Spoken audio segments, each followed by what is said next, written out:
Il-Prim Ministru tar-Renju Unit Theresa May qalet li l-pjan tagħha l-Brexit għadu skont kif maħsub.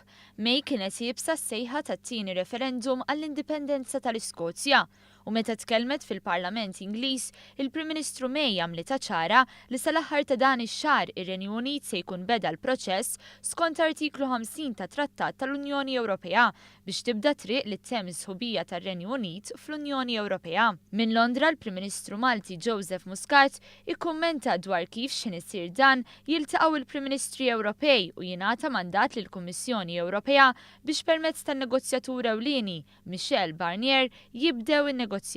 Toltana bħala Presidenza għal nikkoordinaw illi dan il-mandat politiku jingħata fl-iqsar żmien possibbli idealment sal-ewwel nofs ta' April. Meta kummenta dwar il-konsegwenzi tad-deċiżjoni Brexit, Joseph Muscat qal li mhux se jkun hemm rebbieħa.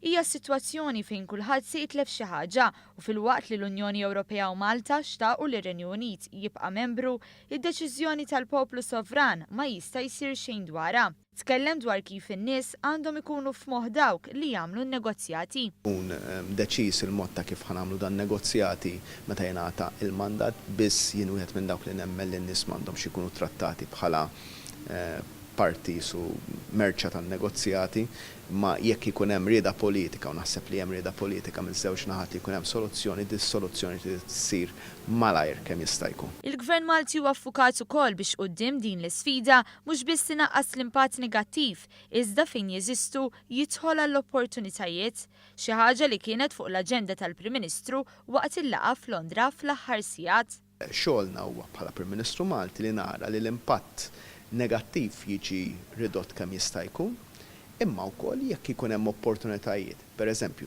kumpaniji li qegħdin fir-Renju Unit illum il-ġurnata biex ikollhom aċċess għas-suq Ewropew, uħud minn dawn il-kumpaniji kif diġà beda jiġri nippruvaw nattiraw oħrajn lejn Malta.